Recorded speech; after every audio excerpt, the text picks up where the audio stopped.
محترم ناظرین، السلام علیکم ورحمۃ اللہ وبرکاتہ۔ کیا ٹوپی کے بغیر نماز ہو جاتی ہے؟ ٹوپی پہننے کی شرعی حیثیت۔ الجواب باللہ التوفیق۔ بسم اللہ الرحمن الرحیم۔ نماز ایک اہم فریضہ ہے، اس کو ادا کرنے میں نہایت اہتمام کرنا چاہیے اور ٹوپی یا عمامہ پہن کر نماز پڑھنی چاہیے۔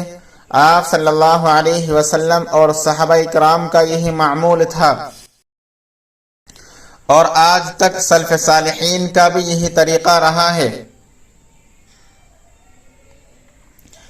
کاہلی، سستی اور لاپرواہی کی بنا پر ٹوپی کے بغیر ننگے سر نماز پڑھنا مکروہ تنزیہی ہے اور اس سے ثواب میں کمی ہوتی ہے۔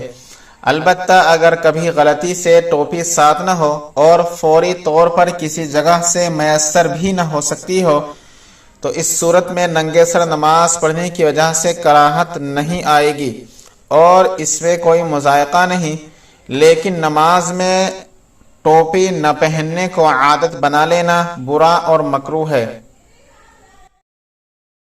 نبی کریم صلی اللہ علیہ وسلم عمومی احوال میں عمامہ یا ٹوپی کے ذریعے سر مبارک کو ڈھانپا کرتے تھے، اس لیے سر پر عمامہ یا ٹوپی پہننا سنن زوائد میں سے ہے، جس کا درجہ مستحب کا ہے، اور سر کا ڈھانپنا لباس کا حصہ ہے۔ صحابہ کرام علیہم الرضوان اور صلحاء امت کا یہی معمول تھا۔